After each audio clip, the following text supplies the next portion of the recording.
Bonsoir, chers auditeurs, chères auditrices, chers téléspectateurs, chères téléspectatrices. Soyez les bienvenus sur La Voix de Djibouti. Ce soir, dans notre émission Aide du continent, nous allons voir le 65e année d'indépendance de la Centrafrique. La question est 65 ans d'indépendance réelle. Je poserai cette question à notre invité, Bassama Andiago, président du comité d'action pour la conquête de la démocratie en Centrafrique. Bonsoir, Bassema. Bonsoir, Mahmoud. Bassema, comme je disais en titre, la République centrafricaine fête ses 65e année d'indépendance. Pour vous, que représente cette fête et cette indépendance? Je te remercie, mon cher ami Mahmoud. Je profite de l'occasion de cette journée du mercredi 13 août 2025 pour adresser en plus toutes mes salutations à mes chers compatriotes centrafricaines et centrafricains qui nous suivent. Le 13 août 1960, il y a 65 ans aujourd'hui, un simulacre d'une indépendance virtuelle a été organisé pour notre pays avec l'occupant français. Et pendant 65 années, l'occupant a placé à la tête de notre pays ceux d'entre nous qui sont les plus vulnérables, les plus maniables, et qui sont là pour faire autre chose que de bâtir un État protecteur pour notre peuple, un État qui puisse ainsi conquérir réellement notre dignité, notre unité, notre droit à la vie, à l'honneur, au bonheur, au bien-être en tout genre. Ces associations de malfaiteurs que l'occupant a installées, imposées à la tête de notre pays, ces suppôts du mal que l'occupant a imposé à la tête de notre pays ont brillé par leur propension à nuire. Ce qui fait qu'aujourd'hui, en 2025, ce mois d'août, 13 août 2025, les Centrafricains attendent toujours qu'un État digne de ce nom puisse s'asseoir dans notre pays, ce qui n'est pas le cas. Alors, Bassema, est-ce que vous êtes en train d'expliquer que l'indépendance de la Centrafrique n'existait pas pour vous? Alors, ce que l'on entend par indépendance, pour nous, c'est une indépendance virtuelle. Ce n'est pas une indépendance réelle. Puisque, par indépendance réelle, c'est l'accession à une souveraineté internationale, à une véritable souveraineté, une indépendance, une liberté. Qu'est-ce que nous constatons? Depuis 1960 jusqu'à aujourd'hui, en 2025, il n'y a pas un seul signe qui montre qu'en Centrafrique, l'État existe au sens scientifique du terme. Est-ce que c'est la faute du colonisateur ou est-ce que c'est la faute de différents gouvernants? La faute appartient au suppôt du mal que l'occupant a imposé à la tête de notre pays. La faute leur incombe. Eux qui, jusqu'à aujourd'hui, sont à la tête du pays. Qu'est-ce que les Centrafricains attendent? Les Centrafricains attendent d'être en sécurité. Il se trouve qu'aujourd'hui, en 2025, 2024-2025, 64e année et 65e année, des forces étrangères non conventionnelles, ce qu'ils appellent des bandes armées, constituées d'assassins et de tueurs, venus d'au-delà des frontières, des errants qui ne sont pas des Centrafricains, continuent à tuer impunément dans le pays. Ça a été le cas à Pawa. Le 24-25 novembre 2024, il y a quelques mois à peine, entre Ipi et Bria, ces bandes de mercenaires étrangers, d'envahisseurs, de conquérants, ont égorgé une dizaine de nos compatriotes. Nous attendons toujours que ceux qui se trouvent à la tête du pays fassent quelque chose, ce qui n'est pas le cas. On a réuni la jeunesse centrafricaine, candidats au baccalauréat. Ils sont retrouvés dans un établissement vétuste. Et il y a eu une explosion. quand ces candidats sortaient de l'établissement, il y a eu des dizaines, il y a eu un nombre important de décès, de morts et de blessés. Qu'ont fait les personnages qui sont à la tête de notre pays? Nous avons des familles de 6 enfants qui soit sont morts ou blessés. La réaction, c'est quoi? On leur donne une enveloppe de 25 000 francs CFA. Voilà ce que ceux qui sont à la tête du pouvoir, à la tête du pays, font. Et non content de cela, ceux qui sont à la place, à la tête du pays, privilégient d'avoir des accords avec des envahisseurs, des conquérants étrangers, qu'on appelle des bandes armées, des groupes armés. On signe des accords en 2019, au Khartoum, au Soudan, et tout dernièrement, eh bien, on fait appel à ces groupements de conquérants étrangers, sahéliens, nord-tchadiens, qui sont là, qui se trouvent dans un territoire 100 mètres, qui échappent totalement au contrôle de ceux qui sont à la tête du pays. Eh bien, puisqu'il y a des élections qui arrivent, on va les voir avec l'aval de la junte tchadienne. Une parenthèse, parce que lorsque la RDC est occupée par le Rwanda, la République centrafricaine, elle, est occupée par le Tchad. Voilà la situation paradoxale qui se pose, puisque depuis plus de bientôt 30 ans, le Tchad fait et défait les gouvernements en Centrafrique.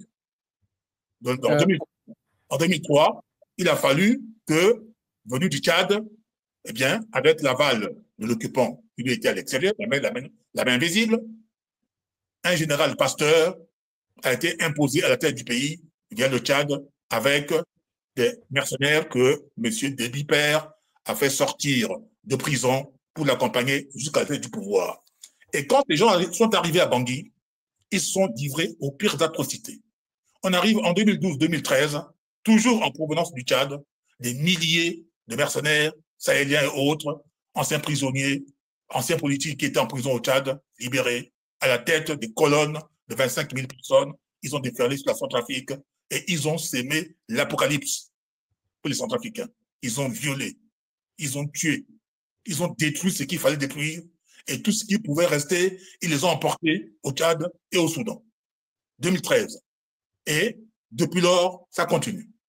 Alors, l'actuel occupant, celui qui se trouve à la tête du pays aujourd'hui, c'était le chef du gouvernement qui a été emmené du Tchad en 2003, puisque depuis 2009, c'était le chef du gouvernement, 2009, 2011, et depuis 2016, il est le chef de ce qu'ils appellent État, qui de notre point de vue n'est pas encore un État, puisque l'État dans notre pays reste à construire.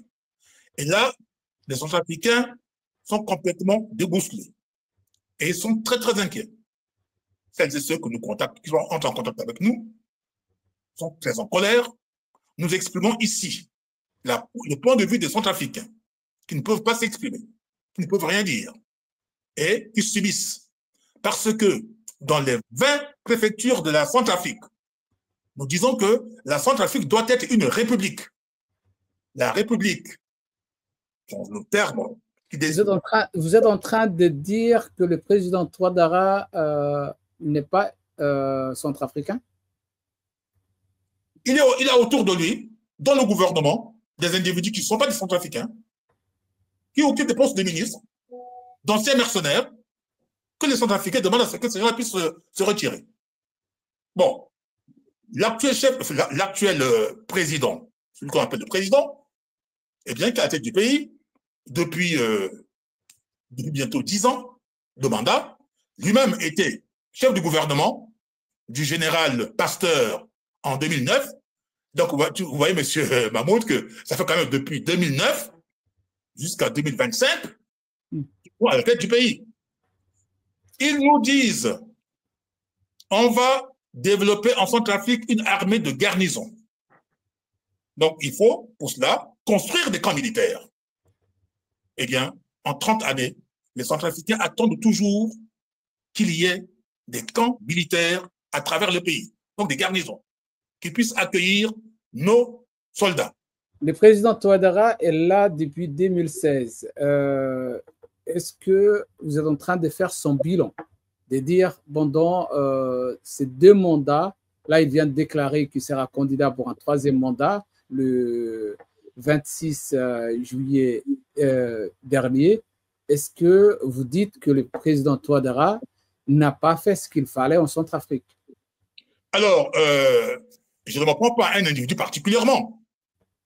Je dresse l'état de mon pays, la Centrafrique. L'état du pays est tel que ceux qui se trouvent à la tête, s'ils sont animés d'un minimum de bon sens, ils doivent se poser des questions, ils doivent s'interroger. Quand tu es chef d'un pays, à la tête d'un pays, on ne se met pas à la tête du pays pour le plaisir de l'être. Il y a des responsabilités. Celui auquel tu fais allusion, certes, s'il est président à partir de 2016, eh bien, il était déjà chef de gouvernement en 2009 et 2011, jusqu'en 2013. Donc, son gouvernement a été renversé par des mercenaires en 2013. 3 ans plus tard, il revient en tant que président. Donc, on peut considérer quand même que quand on est chef du gouvernement, on a des responsabilités au même titre que celui qui est le président. Mais toujours est-il que ce ne sont pas les individus qui nous intéressent. Les Centrafricains ne s'intéressent pas seulement aux individus. Nous, les Centrafricains attendent des actes. Le constat est là. Nous n'avons pas d'armée. Nous n'avons pas de caserne. Et nos militaires, on se pose la question, quel est leur état? Nous avons une vingtaine de préfectures. Pour nous, les Centrafricains, nous considérons que la priorité, c'est la sécurité de nos compatriotes à travers le pays. Pour qu'ils aillent et viennent librement, sans être inquiétés. Parce que lorsque la population est en sécurité, elle peut aller cultiver, elle peut aller pêcher, elle peut aller chasser, elle peut aller en brousse, faire de cueillettes, subvenir de manière autonome, de manière souveraine à ses besoins. Et éventuellement, aller cueillir des plantes pour se soigner de manière autonome. C'est ça l'indépendance. C'est ça l'indépendance. L'indépendance n'est pas seulement une déclaration en l'air où on va faire la fête pour dire, ah ben écoutez, on a signé un acte le 13 août 1960, et bien chaque année, à la même période, on se retrouve pour faire la bamboula. Non. L'indépendance, c'est un acte qui doit se traduire dans la vie, dans la chair des citoyens, des habitants d'un pays. Ce qui n'est pas le cas aujourd'hui, enfin, depuis toujours, en Centrafrique. La question de sécurité. Ça, c'est un problème fondamental.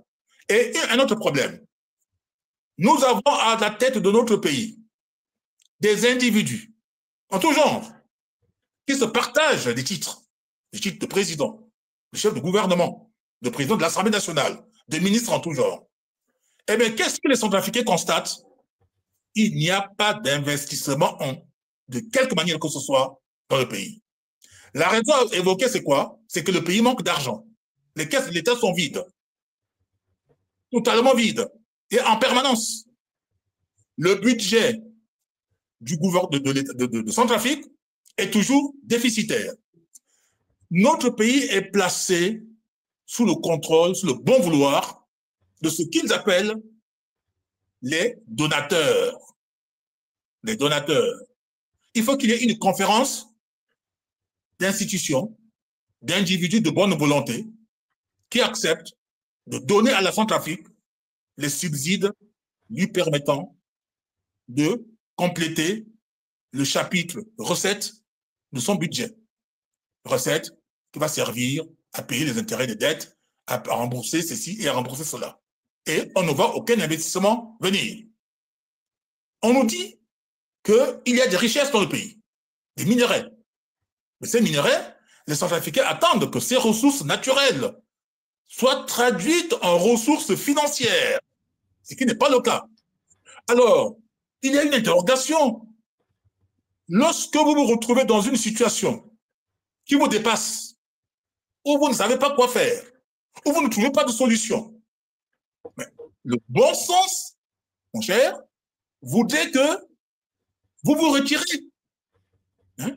Le bon sens voudrait que vous favorisez l'alternance pour que d'autres fils du pays qui ont la capacité, qui en ont le niaque, qui sont aptes à apporter des solutions adéquates, puissent assumer ces responsabilités-là. Ce n'est pas le cas. Nous avons affaire dans ce pays des gens qui sont dans l'équipe qu'ils appellent gouvernement, qui nous disent qu'il n'y a pas d'argent. Eh bien, ces gens-là, ils voyagent en première classe. Ils vont à l'étranger. Ils sont en permanence en train de se déplacer. Mais ça veut dire qu'il y a de l'argent dans le pays. Mais cet argent-là, comment est-ce qu'ils font pour le trouver?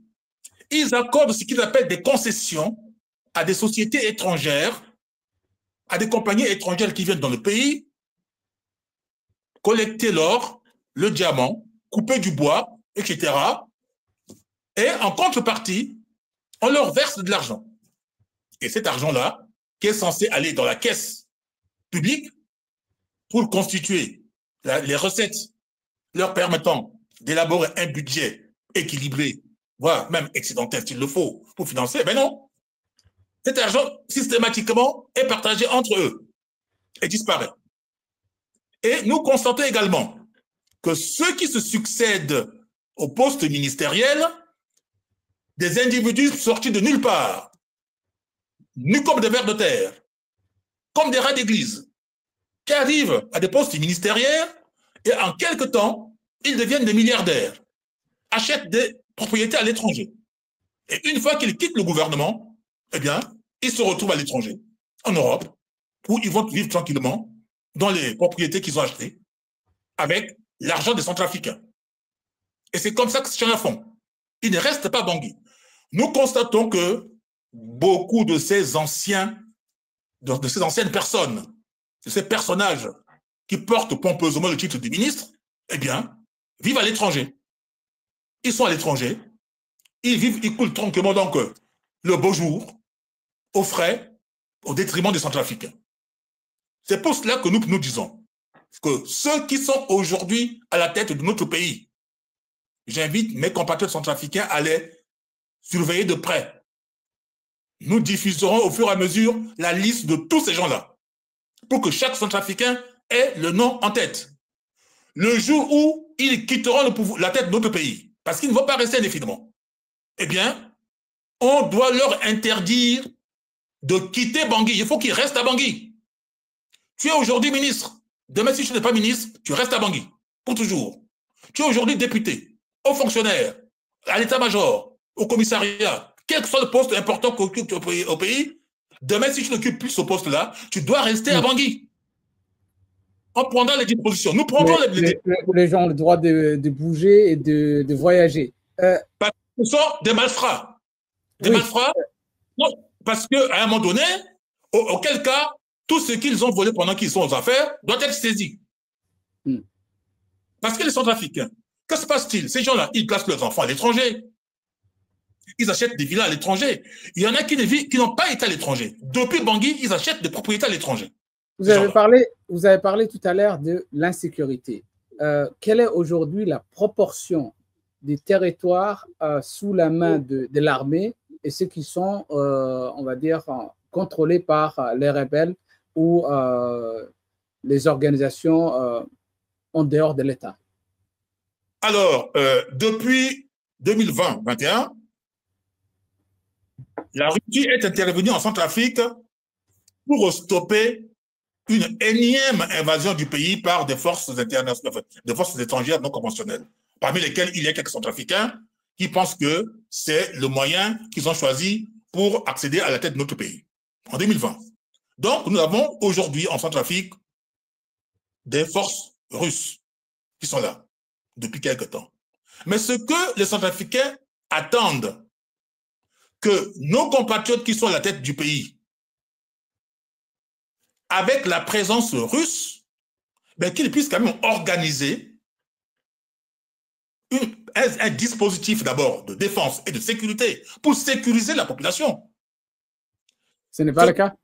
C'est pas le cas. Pourquoi est-ce que depuis quelque temps, avec l'aval de la junte tchadienne, ceux de Bangui sont allés voir des chefs de bande de ce qu'ils appellent des groupes armés tchadiens, nigérians et autres, qui entretiennent sur le sol centrafricain des troupes non conventionnelles, pour signer un accord avec eux, pour leur dire, écoutez, il va y avoir des élections à la fin 2025, donc vous venez, on vous nomme, on vous attribue des responsabilités publiques, politiques, au sein de ce qu'on appelle, entre guillemets, l'État centrafricain, et comme ça, vous allez laisser les élections se dérouler sans problème.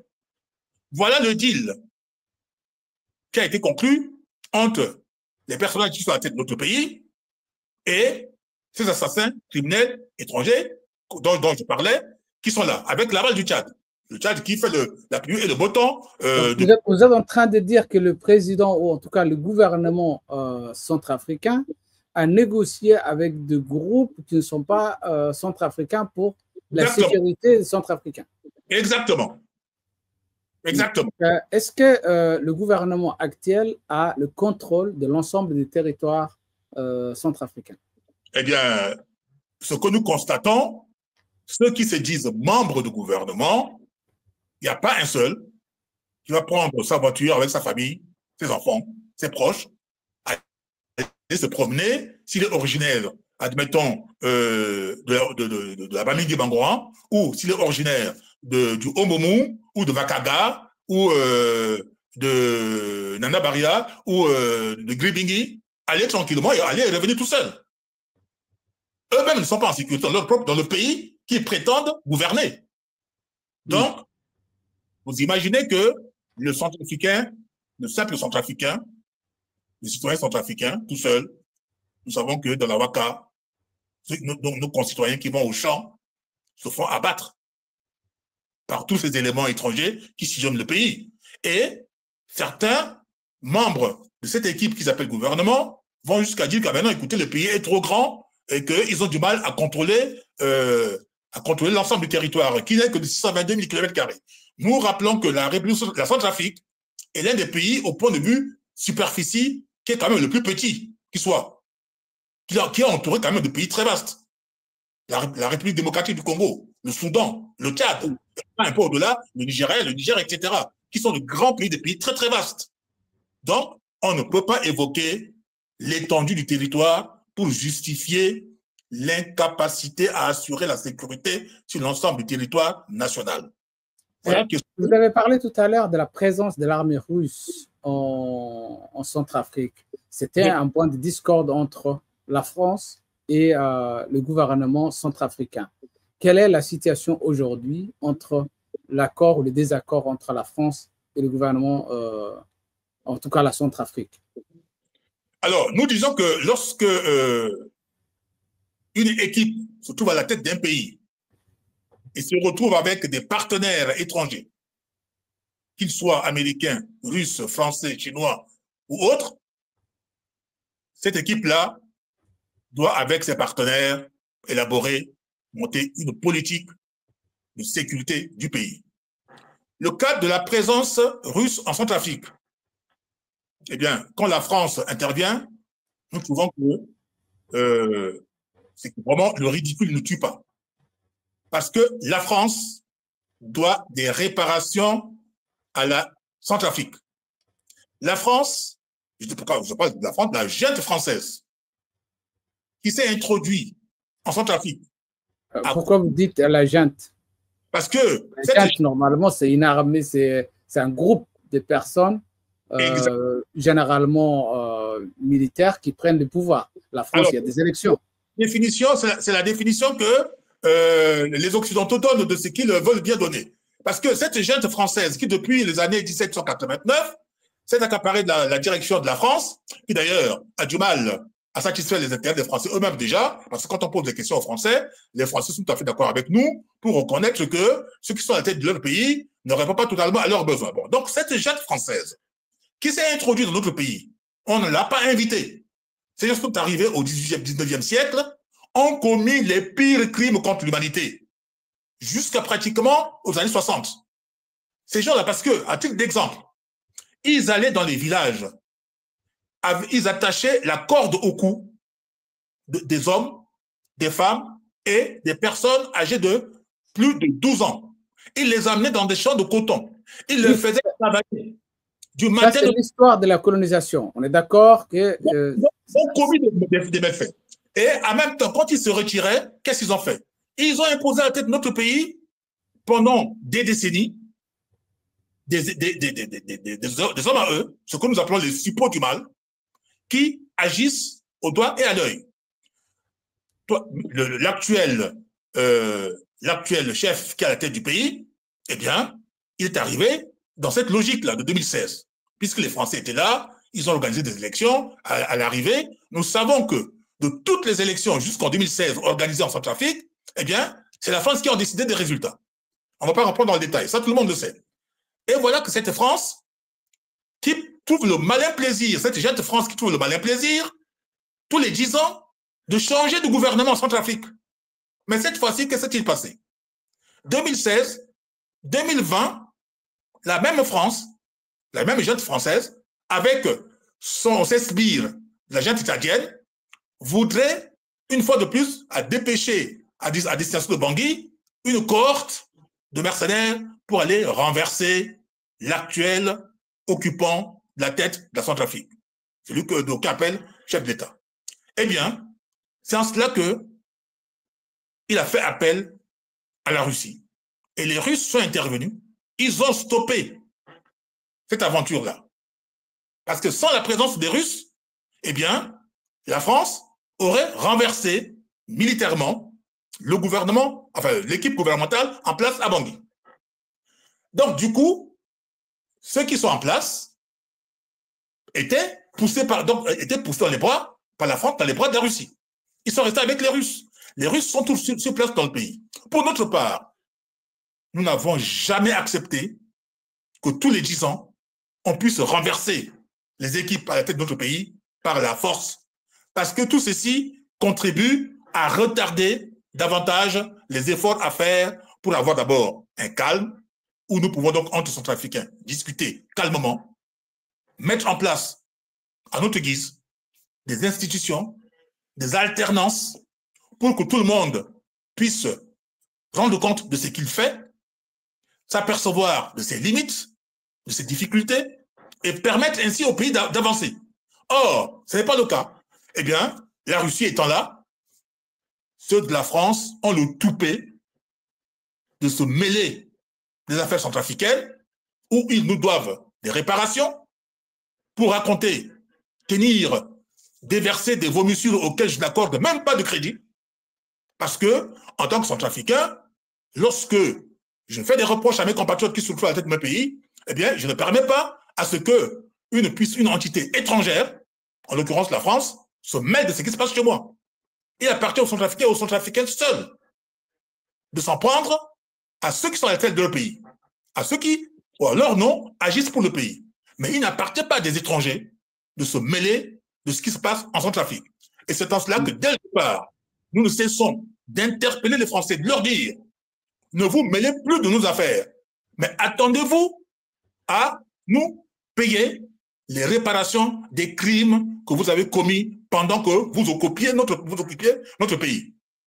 Pour l'instant, vous ne vous occupez pas de ce qui se passe pour l'instant. Ça ne regarde que nous. C'est à nous de prendre toutes les dispositions nécessaires pour que la situation dans notre pays puisse avancer. » Voilà ce que nous pouvons dire à nos compatriotes qui nous écoutent ce soir et à qui d'ailleurs, en dépit de la situation, je leur souhaite tout de même, puisqu'ils en ont l'habitude de faire la fête, mais de considérer que la journée du 13 août doit être considérée comme une journée de lutte pour la conquête véritable de notre souveraineté. Car notre hymne national nous dit « Tu dois reconquérir ton droit ».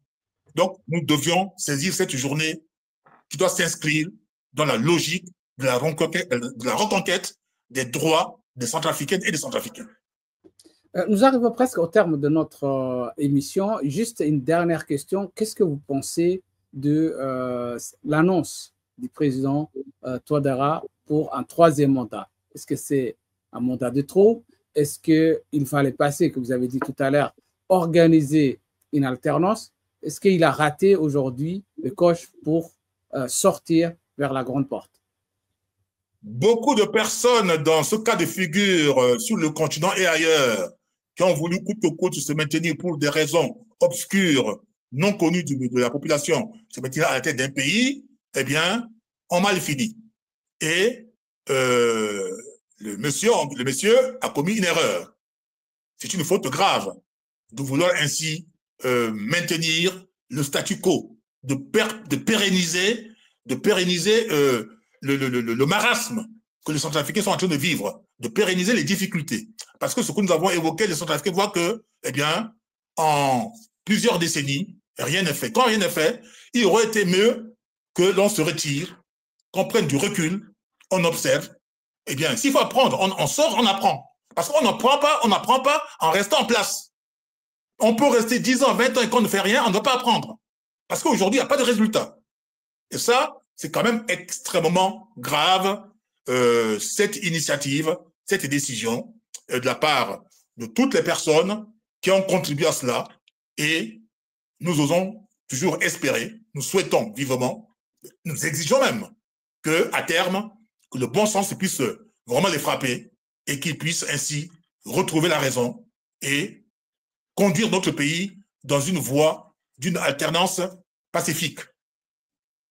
Et qu'est-ce que, pour vous, une alternance pacifiée? Est-ce qu'il y a des forces d'opposition que vous sentez qu'ils doivent prendre le relais du président actuel?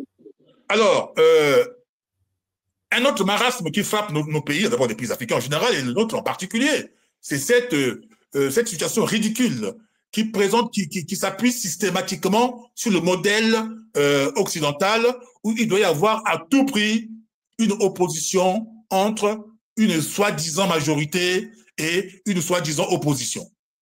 Parce que tous les Centrafricains ne se voient ni dans ce qu'ils appellent majorité, ni dans ce qu'ils appellent opposition. Parce que l'opposition, c'est quoi? Ils ont même institué un statut d'un soi-disant chef de l'opposition. Là, ils font du surplace pour perturber les Centrafricains et les éloigner des préoccupations essentielles.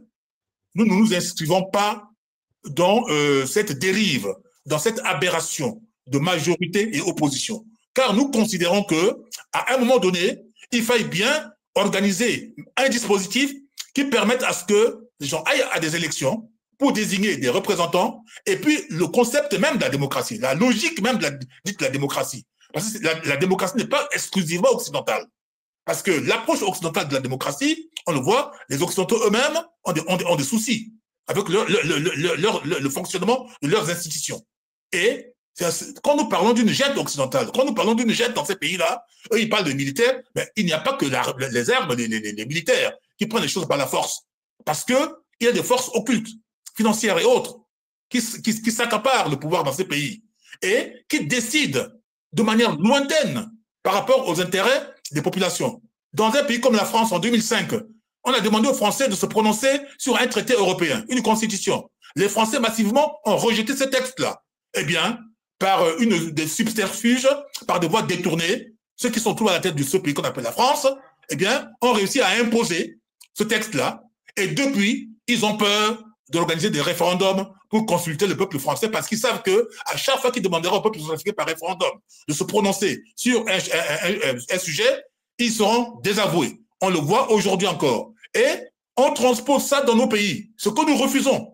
Parce que nous considérons que c'est une façon de se moquer de nos populations et de faire en sorte qu'une poignée d'individus, d'aventuriers sont là pour faire le mal, pour nuire, ce que nous appelons les malfaiteurs, pour entretenir une malfaisance qui ne dit pas son nom, qui est là et qui produit des effets néfastes. Donc, il y a bien lieu, on peut organiser des élections sans que ceux qui sont là, qui n'ont pas réussi, puissent se écarter et permettre à ce que, de manière transparente, de manière souple, que les Centrafricaines et les Centrafricains se présentent à des élections pour se faire désigner, constituer des équipes patriotiques. Donc, vous voulez des gens, des indépendants? Des Centrafricaines et des Centrafricains crédibles, il y en a dans notre pays. Et beaucoup de nos compatriotes d'ailleurs qui, face à la situation, ne s'engagent pas ne disent pas mot, mais ont des compétences, pourraient bien le faire. Mais des dispositifs... Comment les sélectionner si on ne choisit pas de participer dans un parti politique? Comment il faut choisir? Il se trouve qu'ils ont mis en place, parce qu'il faut quand même se dire une chose, hein, ce qu'ils appellent démocratie, qui devait nécessairement passer par des partis politiques, n'est pas une évidence. Parce que dans tous les pays du monde... C'est un mode de sélection, les partis. L'élection, c'est un mode de sélection. Mais les partis, on peut s'en passer. C'est un outil. On peut se pointer à une élection, et d'ailleurs, les électeurs dans tous les pays du monde ne sont pas tous membres des partis politiques. Dans une démocratie pluraliste, où il y a 1000 partis politiques, tous les citoyens ne sont pas membres des partis politiques. Dans une démocratie populaire, où il n'y a qu'un seul parti politique, tel qu'au Vietnam, en Corée du Nord ou en Chine, etc., eh bien, tous les citoyens ne sont pas membres d'un parti politique. Donc, on peut bien, en ce qui nous concerne, prendre tout ça, analyser, nous avons des propositions à faire. Nous ne reconnaissons pas dans cette démocratie dite pluraliste, occidentale, soi-disant libérale, qui n'a de libéral que de nom, qui a en fait la liberté de nuire, eh bien, nous pouvons élaborer des dispositions, mettre en place des dispositions, les instituer, pour faire en sorte que la désignation de nos représentants se fasse correctement et que quand ils sont désignés, qu'ils gèrent les affaires du pays sous le contrôle même de la population. Et lorsque la gestion n'est pas efficace... C'est pas déjà dans la démocratie où il y a contrôle de gestion de ceux qui l'ont élu? Il se trouve que dans les institutions, quand on voit bien, nous prenons le cas en Occident, il nous parle théoriquement de la séparation de l'exécutif, du législatif et du judiciaire. Mais en réalité, on voit bien que le ministre de la Justice parfois influence le parquet, oriente un peu les décisions du parquet. C'est tout un autre débat, Bassema. Merci. On reviendra, je pense, une autre fois sur ces débats et ces interviews. Merci encore. Nous sommes arrivés au terme de notre émission. Quel message vous voulez passer aux Centrafricains aujourd'hui qui fêtent leur indépendance?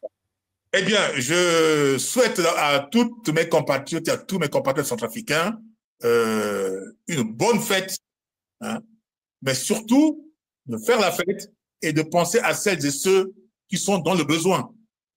Et vous qui êtes à Bangui, ou pensez que à l'intérieur du pays, pensez à ceux qui sont à l'intérieur et à tous nos compatriotes qui sont à l'étranger. Nous avons 380 000 Centrafricains réfugiés au Cameroun, sur 500 000. Nous avons des réfugiés à Brazzaville, à Kinshasa, un peu au Tchad, au Soudan, et nous avons dans différents pays africains. À eux tous, nous leur disons de tenir bon. Qu'un jour, on aura dans notre pays un État qui s'occupera d'eux, qu'ils fassent la fête, qu'ils pensent aux uns et aux autres, et qu'ils soient très solidaires les uns des autres. Voilà ce que je peux dire à mes compatriotes qui nous suivent aujourd'hui.